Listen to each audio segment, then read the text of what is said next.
Hello, everybody. Welcome back to another episode of Vegan Proteins Muscles by Brussels Radio. My name is Danny. And I'm 𝐬𝐮𝐞𝐿. And this is episode 169. All right. So it's been 3 days since we recorded the last podcast.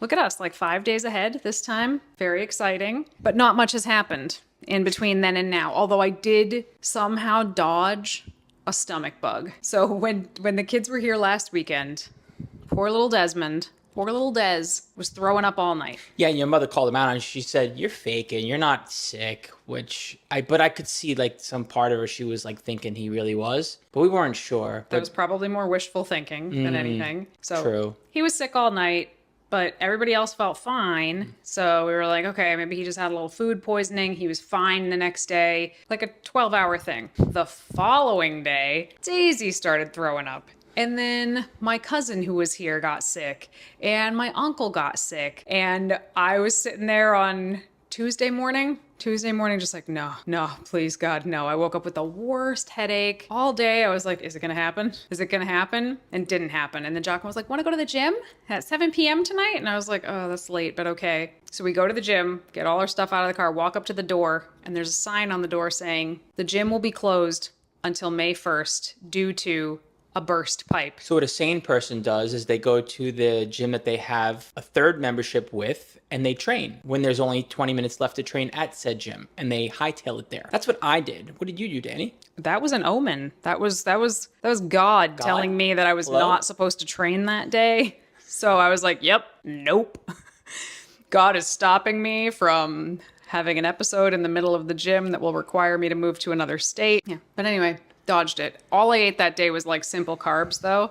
So that's a good example of a day when you do not try to hit your macros. You just do what will work. In non-godlike stuff that happened in my world is I actually caught a little bit of luck, because as it turned out when I went to get my oil change, and I was like, hey, Mr. Mechanic, it sounds to me like a strut is messed up on this car. It's making a little creaky noise. And he takes me into the bay where the car is jacked up and he says, you see this tire right here? I look at it, he goes, you see how it's bellowing out in the middle? And I was like, oh yeah. I was like, how did I miss that? And I looked at him, I said, I drive really fast. What could have happened? And he goes, well, this tire would have blown out. And unlike a tire that you just get a flat on, it would have exploded and you could have spun out and stuff. And I was like, well, what's next? He's like, well, I need you to sign a piece of paper saying, I recommend you do not drive this car home. I said, what happens if I do? He goes, well, if this thing pops, it's going to be a real bad day for me. So I drove it straight to a tire shop and I got tires in that bad boy, because you don't want a tire to blow out apparently. Thanks for keeping us safe, 𝐬𝐿𝐿. Always keeping us safe. Cars are not my thing. I am afraid of car crashes. 𝐬𝐿𝐿 drives too fast. Everybody tell him to not text and drive, please. Everybody watching this, in the comments down below or email us, let's talk about texting and driving and how terrible it is. I'm counting on you right now. But texting and driving is not what we're talking about today. What are we talking about today, 𝐬𝐿𝐿? Danny, vices. All kinds of vices. Are they good? Are they bad? What exactly are vices in terms of this? Yeah, so I think most people are aware of like the big vices, drinking, gambling, sex, food, smoking, like drugs. People oh, these are really intense, bad vices. But there are a lot of other vices that people are leaning on that may or may not be helpful. So let's just start there. First of all, are all vices bad? Because let me also preface by saying I have vices. I know what my vices are. What are your vices, Danny? We're not talking about that yet. You sure? We'll get into it. They're on this list. My favorite part of this episode is seeing how we could rib each other and catch as many of our vices as possible until we're like, okay, that's enough.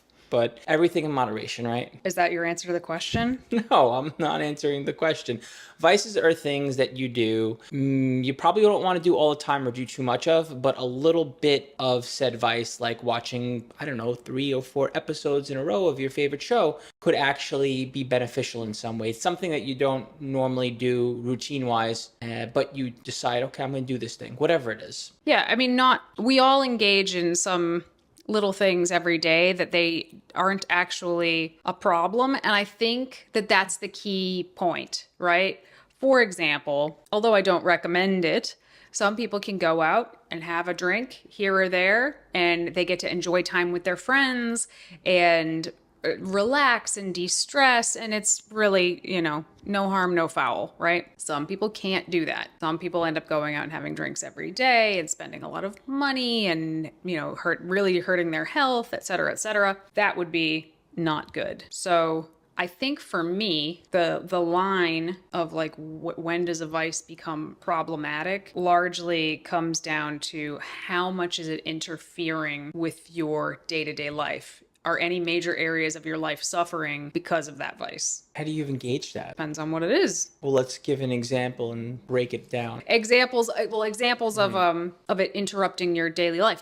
Is it preventing you from doing your job as well as you could? Is it causing any kind of health issues? Is it causing financial strain in your life? Is it causing relationship strain in your life? Affecting your sleep? Do you feel like you're out of control with whatever it is? Like when the answer to any of those questions is yes, you should probably start to take a look at them. Again, we're not talking about drinking and smoking and drugs and sex and rock and roll. We're talking about other hidden vices that are in people's. Okay. Well, I think for this podcast, food is obviously going to be a real easy one because we could think about ways you wouldn't normally eat, like snacking while you're watching TV, for example. This is what 𝐿𝐴𝐽𝐻𝐾𝐿 does. I make these epic lists with details, and 𝐿𝐴𝐽𝐻𝐾𝐿 just rattles off all of them in one sentence, and I'm like, okay, I don't know what to talk about for the next 40 minutes. That's not necessarily true. Okay, go ahead. Where did you get this list from? Everyone's dying to know. My brain. Oh, okay. Go ahead. What? So this is the difference between you and I. To me, food is such an obvious vice. It never would have made this weirdo vice list. I think that's largely because of our like different upbringings health-wise. Like to me, I'm so used to seeing food be a vice to everybody around me, and it was my own as well. That's plain as the nose on my face. That's right up there with drinking. I feel like when I was younger, I just ate a lot, exercised a lot, I played a lot of sports, so I didn't really get a chance. I was one of those where it didn't really catch up to me until after the fact, although there probably was some weird stuff going on with my thinking. Go ahead, start your list. I want to hear it. Your phone. And I actually think that very soon, if not maybe probably already, this is going to be in that list. I was doing some hanging out in the spatial world, in the VR world. What?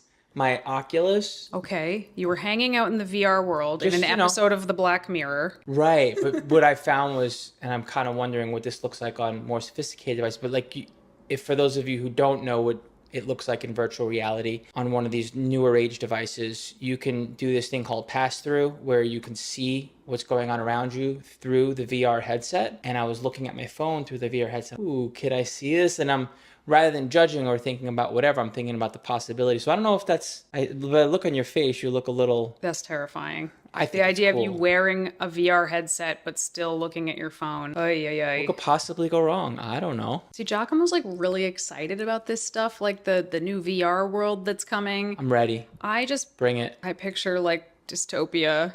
I think about nightmare hellscape. One of those giant podcasters who experiment with this stuff and critique it. Like one of these dudes wore that set 4 days, like for a week straight, almost from sun up to sundown. I don't know, but no, it's interesting. But I'm sorry, I'm getting off topic here. Go ahead. We're talking about phones, devices, and perhaps I'm going off on this rabbit hole about like how this could possibly become a bad thing. I mean, it's already a bad thing. That's what I'm saying. VR gaming, for example. I think that people are using their phones as a vice all day long, and I'm not talking about actually using your phone to do something like check your email or play a game. Well, I guess it could be, but it's like every split second that you're bored. Every split second you're bored. Oh, I'm waiting in line at the grocery store. Let me just take my phone out of my pocket and look at it. I'm sitting on a bus going somewhere. Let me just play on my phone. It's someone is talking to me, but what they're saying isn't interesting enough. Let me just look at my phone. That one's bad. It is. And I've done it. I know I've done it. I know you've done it. Like, we've all done it. It's a fine line because there are things that you should and need and could be doing on your phone, but then there are other times where your phone, you're literally just staring at it like as if it's this black metal in your hands and you're not actually doing anything with it you're just basically disengaging, detaching from people in the world. It's just like the cheapest hit of dopamine you could get is to open your phone. So we all do it all the time. If you ever go into your phone and look at your like screen time data, I think a lot of people would be like truly nauseated to see it. I know I am. And I mean, I work online, so I'm on the phone a lot for a lot of different reasons, but I'm also on the phone for a lot of stupid reasons. And I catch it. Like, oh, I meant to pick this up to respond to this client, or somebody told me to go look at this post because they wanted me to look at someone's exercise form, and suddenly I've been on Instagram for 25 minutes, like watching reels that I don't even care about, that I'm not even going to remember. I catch myself in a place where I'm over organizing and overlooking at something and it's no longer serving me, and then I can't stop. It's like the vice is pretty much taking control. When that happens, then I catch myself, I'm like, God damn. So I'll give you an example, right? So I'll have a task manager app and I'll look at it, and then I'll have my emails and I'll look at it. And everything I need to look at has already been there, and the things that I could address while I'm like on the move have already been addressed. But then I just keep looking, even though I don't want to, and I know I shouldn't be looking at them. But at this point, the vice has gotten to a place where it's like, you're no longer serving me, and you're literally putting me in a place like where I'm not engaging with the world around me, right? It's true. We said like, oh, it becomes a problem when it causes XYZ problems. So, I mean, definitely like a feeling of dependency or a feeling of a lack of control. You ever leave the house without your phone and then you get like away from your house and you're like, oh no, I forgot my, like, that's not good. That's not normal. There are so many statistics that say that phone and social media in particular, you know, it's really bad for our mental health. Like statistically, just the more someone looks at social media, the worse their mental health gets. That's really something. And they're designed to addict you. They're just designed, not phones, social media in particular is designed to hook you, and goddamn have they hooked us. That is my number one vice, and probably the one that most people, I think, are going to be able to relate to, or maybe I'm just projecting because it's a problem for me. So, well, it's tough when you are the content on social media to draw that line. That sentence alone just kind of made me sick. True. Thanks for that. There is some value in it, though. We're not sitting here trying to shame social life on your phone and those who show up and put information, content, or engage with you out there to help you and support you. We're not looking to destroy, sabotage, or harshly criticize any of that. It's just a matter of knowing how to better control your environment on your phone when it comes to social media and other things. And be in control. Like, you need to find a way to be the one in control, not the other way around. So, I mean, a phone is a tool that can be used for good or evil. Almost all of the friends that I have currently, I met online somehow or some way. So there's wonderful things about the internet and your phone and having all of the information in the world in your pocket at any moment in time. But also, you know, at the end of it, if you were to calculate that screen time for the next whatever life expectancy you expect to have from there, it is scary how many years you will spend looking at that phone. Ugh, when I saw that number, it made me sick.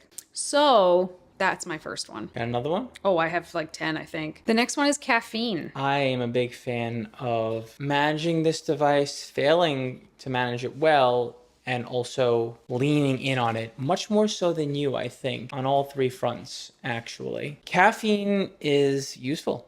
It's helpful. It's a tool. Yep. And not for everyone. For many, though, it is something that helps aid your brain in processing and functioning and doing things better for you, for whatever you want to do. But substances that, I hate to use the words like that are addictive or... Why? Caffeine is so addictive. Why would you be afraid to use that word? Caffeine is the drug more people in the world are addicted to than anything else. Because it gives it power. It makes it seem like it's something that you can't control. But that's what we're talking about. It is. It does have power.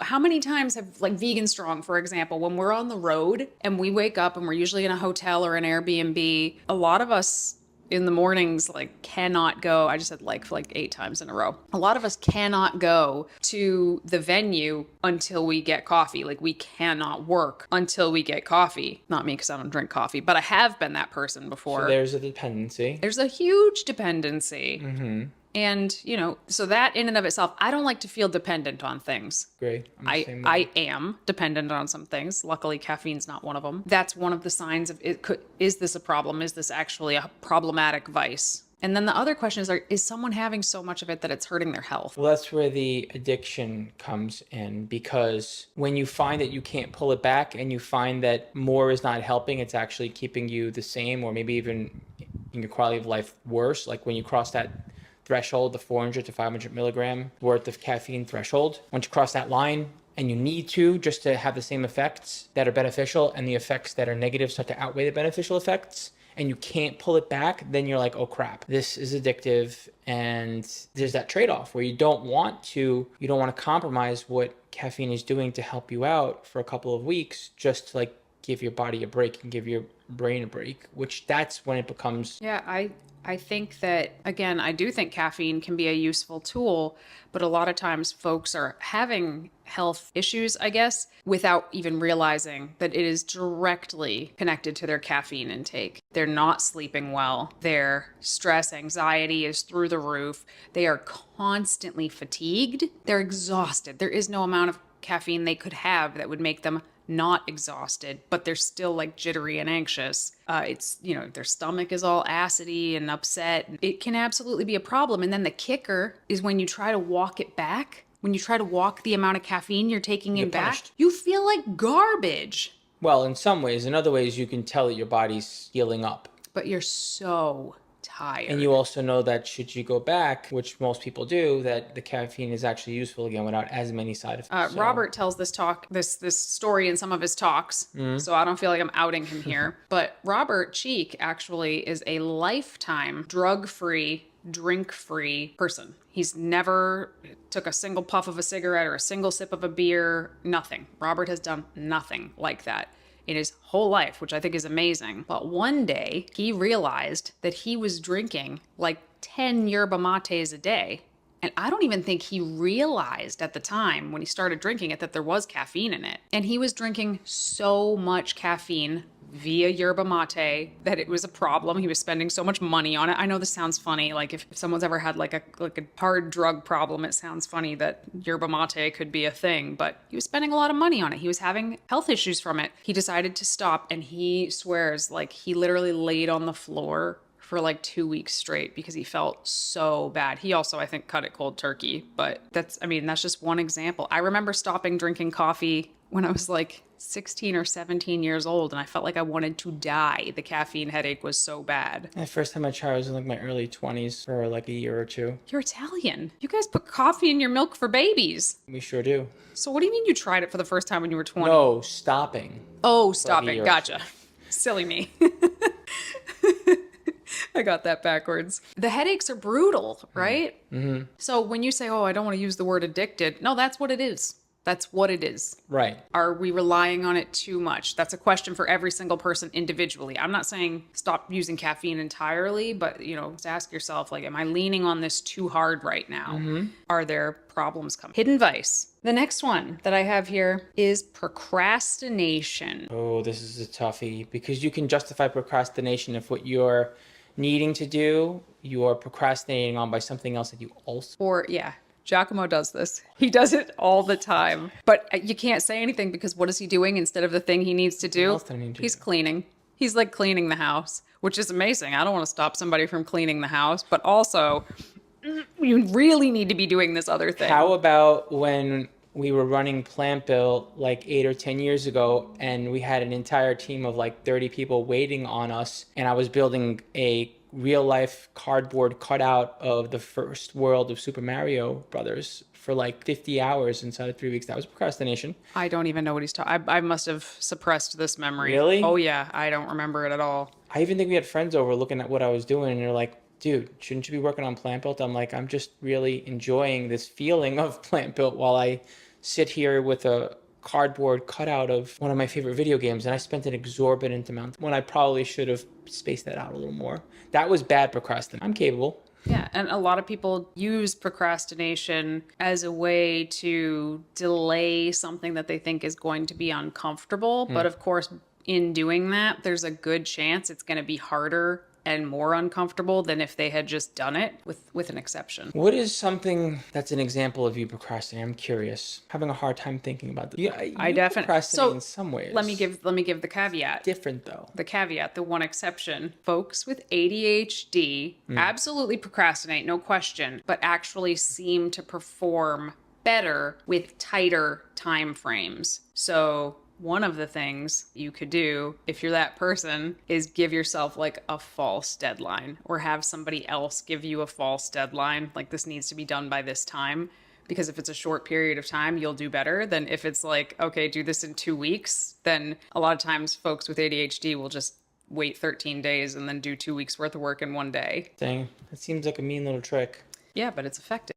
And part of the reason I think people do this is, one, maybe the task is just boring and they don't want to do it. They can think of 100 other things that they would like to do, but they are largely just creating more stress for themselves by being avoidant of the thing that they should actually be doing. But, again, all of these vices can also be beneficial in moderation and when used properly. Yeah. So you asked what is my version of procrastinating? It is exactly that, what I just described. I'm not late getting anything done. I won't get my work done late. I won't get my whatever chores done late. I won't pay a bill late, but I will do all of those things at the last second furiously. Okay. I mean, you've seen me do that, right? Like, get some task done in an incredibly short period of time, and you're just like, what? I'm just like, I don't know. But, I wasted the last 10 hours doing nothing, but now this has been done in 30 minutes. So that was a day well spent, wasn't it? No. So if procrastination, watch yourself, see if it's becoming a problem, especially because if you are being late with things like paying bills, getting your work tasks done, doing the things you said you were going to do for your family, it is going to become a problem. They are going to assume you're lazy, even if you're not. Procrastination is not laziness. They're different things, but it'll be a problem. All right. Number 4, binge watching. You're bigger on this one than I am. I feel like I've dug my heels in the sand, as most couples do when maybe you share the same thing, but one of you pushes back when the other one enjoys it a little more. Because I used to binge watch stuff with you, and I enjoy it, but I have my limits. Well, you can go. What is binge watching? Let's define it, first of all. Okay. I actually don't know what the real definition of it is. Sure. But I think watching like a couple of episodes of something in the evenings is not binge watching. No. Watching an entire season of something in a day is binge watching. And you're right. I absolutely can do that. And every time I do it, even if I really love what I'm watching, I'm pissed off at myself afterwards because I can think of 100 better ways to spend my time than whatever it was I just did. But you get to start and finish a story all in one fell swoop. And I do love stories. But it can be just a huge time suck, and it can be a method of procrastination. Or it could be a way to force yourself to shut down for 6 hours on a weekend when you've been plowing through work for 13 days straight. Yes. For example. It could be And that. when you're not working, you're busy being in productivity mode all over the place. And so something like that could literally keep you from harming yourself. But I mean, we do know people in our lives that literally just do not stop watching things. Like in front of the TV. I'm not talking about always having a podcast in your ears or something, because I definitely do that. Or a YouTube video playing in my ears. But I mean, like, constantly watching shows from the time they wake up to the time they go to bed, like every single day. That is clearly a vice. Again, ask yourself, is this interfering with my life? If you're literally just taking like a mental health day to rot on the couch and just recover, and that's a decision that you made, I think that's okay. Well, what if you have 50 episodes of something and you're handing it off between your TV screen to your computer to your phone until it's followed you everywhere for like 6 days straight or 3-4 days straight, and you've literally plowed through everything? Would that be considered binge watching something? Binge getting into something and maybe I not guess so. good? I'm kind of giving you a little pushback on that last comment of it's TV and you specifically versus like you binging on the same thing until it's done. I don't understand what you're saying. Well, you don't have to only watch TV to start and finish a story. You can get the same thing on your phone and on your computer that you get on your TV, so you can literally... That would be the same thing, though. That's still a screen. Gotcha. But I'm talking about, like, it's not the same as having an audiobook playing in your ears. Right. Right. while you're doing other things. Okay. It requires your eyes. And I forget where I heard this or what exactly the statistic was, but it's something like the information that our brain like sucks up at any point in time is something like 70% visual. So if you're watching something, that's taking up a huge portion of your brain versus like if you're listening to an audiobook, you could still do a ton of other stuff at the same time. I mean, that could become a vice also. 𝐬𝐿𝐫𝐞 gives me hell for always having like something playing in my ears. If you can't beat them, join them. I do it myself now. So I guess the point there was if you're making a conscious decision to do it, it might not be a problem. If you didn't intend to sit on the couch and watch TV all day, but you did, maybe ask yourself, what is it that you're hiding from? What is it you're recovering from? Like, are you just working yourself so damn hard during the week that this is the only thing that you physically can do? Probably reevaluate that if that's the case as well. All right. Number 5, retail therapy. So shopping, all kinds of shopping. With the rise in online shopping, which, some of our younger listeners might not actually remember. When you had to go somewhere to buy something? When Amazon only sold books. So you had to go places to basically buy anything else or find some weird obscure website that sold the thing that you were looking for. And there were like weird return policies. Like it was different. Certainly there were people that still overshopped. Oh my God. My grandparents bought so much stuff on the Home Shopping Network, on TV, and QVC, and all of those channels that like when you were a kid you just flipped through because who wanted to watch that? My grandparents wanted to watch that. I remember watching them, but we watched them to be entertained. We didn't buy from those shopping club. We bought a lot from the mail order catalogs. The shopping stuff, we would just watch it and be like, that's very funny. Yes. And they're just trying like gimmick people into doing stuff. But I could see where people would... I'm not talking about an infomercial because those were really fun to watch. Network and stuff. Really, I thought that was super boring. It would just be like a lady in a sweater. No, we would look at it and look at this sweater. Get a kick out of how they were just changing the prices to try to like encourage people to do stuff. But the catalogs, on the other hand, that we got into. Yeah. We did catalogs too. Parents would hand you a catalog and be like, circle what you want for Christmas. Online shopping has made it easier than ever to click a button and get this big rush of dopamine that you bought a thing and it's going to be here in like 2 days or less sometimes. And that obviously can be very destructive in so many ways. One, your wallet, obviously. Like, think about all the stuff. If go through 1 year, no, actually we have to do this every year now because of the business, had to go through the Amazon, had to go back through every order we had made in Amazon that year. And I was not proud in that moment to see all of that stuff. And I was like, I don't even remember buying some of these things. So obviously they were not necessary. That obviously can become a problem. The financial strain alone could put stress on your relationships. And I don't know if this makes it a vice or not. Horrible for the environment to just buy shit whenever you feel like it. Horrible. Buying and returning too, even if you're not spending money, you're still consuming, which again, like what you're saying, can be a bad thing. Even if it doesn't hurt you directly, it hurts the earth. It just is terrible. And like you just said, returning stuff, people think, oh, if I return it, they'll resell it. Probably not. But depending on what it is, it's probably cheaper to just get rid of it than pay somebody to restock it. I don't know. I think a lot of people treat like Amazon's return policy like, I'll just try it. And well, of course, it's fine. We're in so much trouble as a planet. We are in so much trouble. So I have in the last few years made a big commitment to trying to buy more stuff used. And the bigger the impact of the item, the more I try to buy it used. Like all of my tech, everything like that we record with. So my computer is used. Refurbished, open box, stuff like that. Yeah, and they're fine. They're like absolutely fine. Try to buy clothes at like thrift stores. That said, thrift stores are like just as expensive. Oh my gosh, I have so much fun buying clothes from there.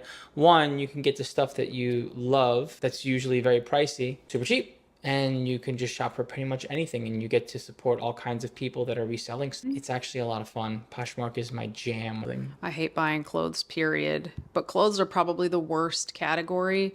I think clothes are the worst category because with like Shein and Temu, clothes are literally just designed to fall apart. That's why they can sell them for $1. Fast fashion. That's a different topic. I could talk about fast fashion a lot because I think it's a huge problem, but that is kind of outside of the scope of vegan health and fitness here. Sure. Shopping online in general, you got to watch yourself because it can become a slippery slope. Again, going back to the phone one, like the phone and the scrolling, I installed an app on my phone that basically allows me to program my phone to just not let me into certain apps for longer than a certain amount of time or not let me into apps at a certain time. I cannot get into my shopping apps at all after 8 p.m. because every stupid purchase that I have ever made has happened after 8 p.m. from my phone in a shopping app. Can't even go to the apps. I'm locked out of the app store. I couldn't re-download other stuff if I wanted to. You know, you can know yourself and find ways around a lot of these things if you feel like anything really beyond this list is starting to become a problem. There's workarounds for them.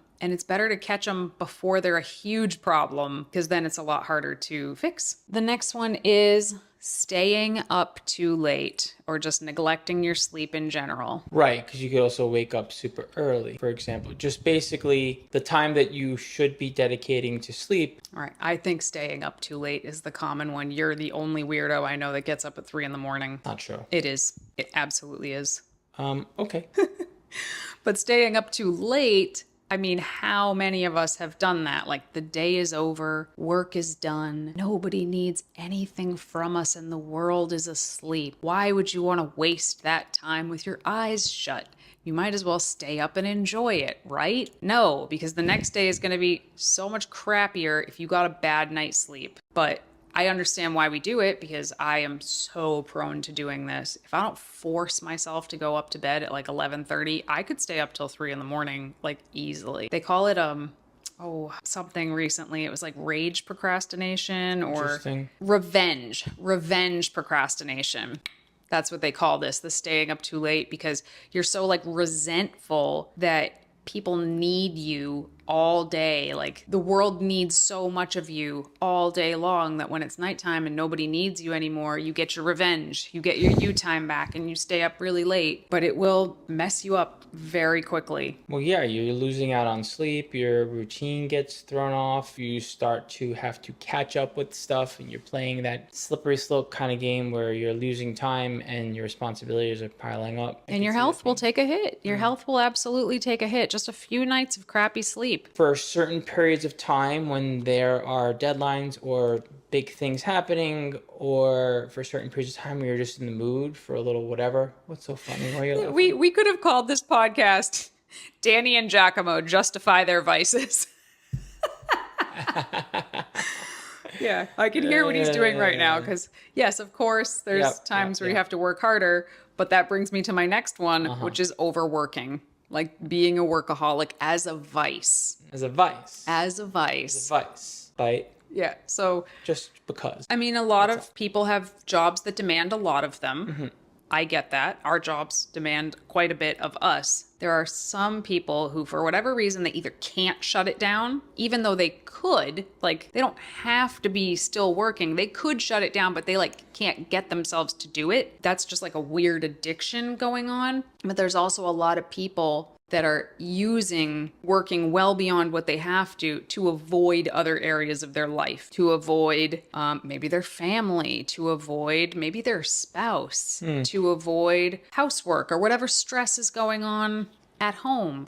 They're using it as a distraction from other things, as a vice. Oh, this is a hard one to talk about. I have so many feelings. Thought you might. I figured you might. Well, yeah, I'm at a bit of a loss on this one, being a business owner and growing business and knowing what it requires out of you versus someone else who is not a business owner. I'm comparing where they could put extra into their work to like get ahead, but like they technically don't have to and maybe not necessarily should. This is a little trickier when you run your own business. I don't know. I don't know. I don't know if it is actually that much trickier. I mean, it can be. I think most jobs have their like busy seasons of the year and slower seasons of the year. And our work is it's the same. Like there's busier times and slower times. So yes, there will be times you have to work more. but are you also working less during the other times? Like deliberately trying to continue to seek out that balance as best you can. Because to me, this is very akin to like overtraining and under eating, thinking it's going to get you to your results faster, grinding yourself into dust at work. While it might seem like it's getting you ahead, if you burn out, you're screwed. Like, you're not going to be able to perform at all. Did you know that they're actually adding burnout to the DSM-5 as a diagnosis, as a mental health diagnosis, because it has become so common in the last few years? Burnout, which additionally is like from work. Like work just grinding you down until you kind of never want to do that thing ever again. You don't care about anything. You're exhausted. You're miserable. Let's avoid burnout, overworking and using it as a crutch and patting ourselves on the back for it, thinking that we're some kind of hero for putting in all the extra time. We've all done it. Oh, it was so crazy. I worked 80 hours this week. Like, that shouldn't be a great job. That should be a, oof. What are you going to do about that next week? Like, you can't sustain that. Oh yeah, there's no pride in any of that. It's a matter of feeling like you should or obligated. There are people out there your hustle culture, that's what you're talking about. No way.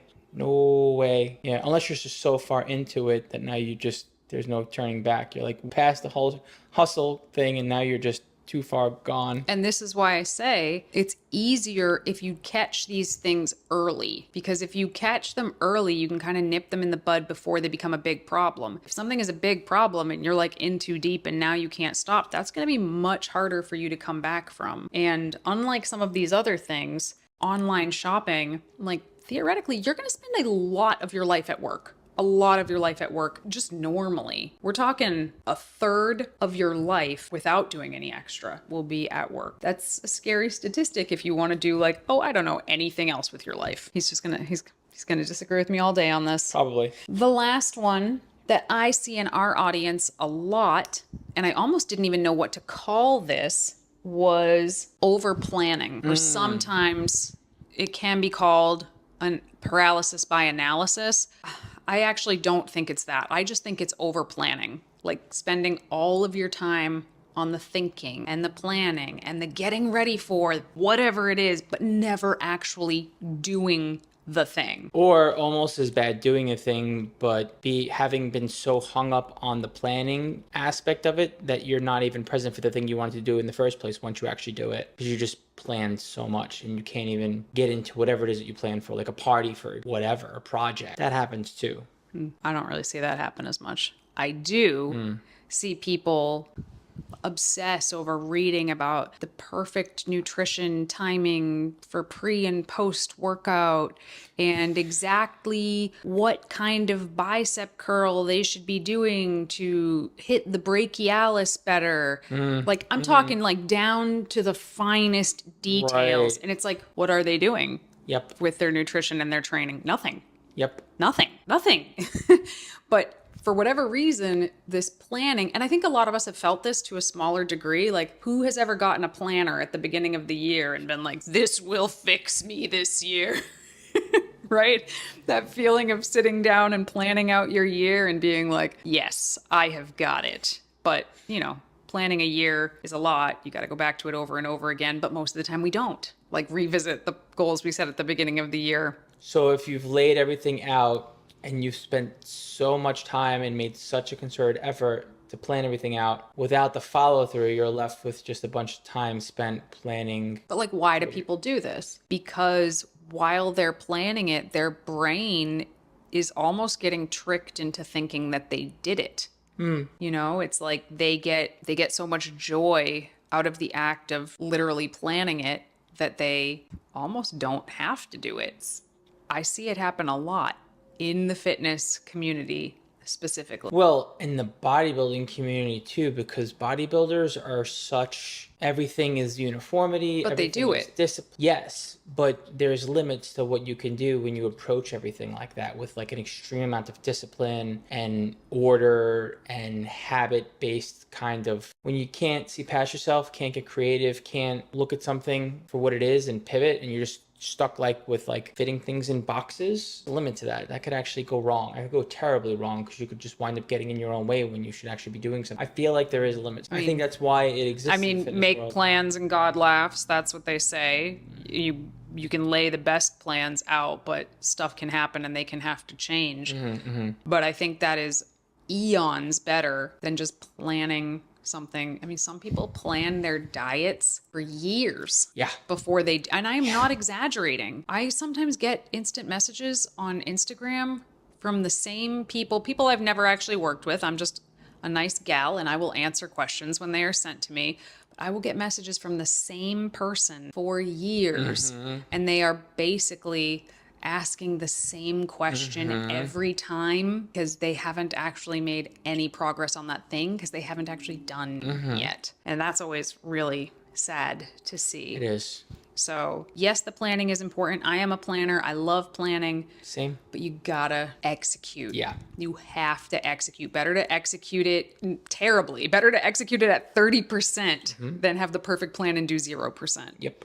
So that's it. Those are the ones I have. Okay. Hey, you want to wrap this thing up? I just want to say, like, if you relate to any of these, first of all, like, there's nothing to be ashamed of. Like I said, a lot of these in the right dosages, in the right contexts are totally fine. Some of them can even be good. Right? Yeah. The question is, do you feel in control of these things or do these things feel like they are in control of you? How do you feel about that? Do you want it to be that way? If you don't want it to be that way, what are you going to do about it? Talk to your coach, talk about it to a friend, journal to yourself, think about it, take a good hard look at what you're doing, get real with yourself, get out of your head in whatever way you get out of your head, and perhaps you can gain a better understanding of how to use these vices the right way or get rid of the ones that you don't want and replace them with other things that may or may not be vices just to improve your overall quality of life. And these might all seem like things that are completely irrelevant to our coaching business, but they're not. A lot of these things actually pop up in various check-ins that we have with people. It's like, oh, did you get your workouts in this weekend? No, I started watching such and such show and then I watched the whole thing. Or caffeine, Jesus, that one comes up all the time, the caffeine. Social media, we know that scrolling on phones is a huge problem for people. Procrastinating and then not getting their stuff done at all, their meal prepping, their, like, a lot of these things pop up regularly because when it comes to your health, fitness, your nutrition, your results, your goals, all of this stuff is connected. So it all needs to be examined. Go ahead, wrap us up. All right, everybody, thanks so much for tuning in to another episode of Vegan Proteins Muscles by Brussels Radio. Stay in touch with us at Vegan Proteins, at Muscles by Brussels on the socials, and hit the contact button on VeganProteins.com, and you will get a fast response from one of us. Once again, my name is 𝐬𝐮𝐬𝐫𝐿. And I'm Danny. We'll talk to you soon. Bye.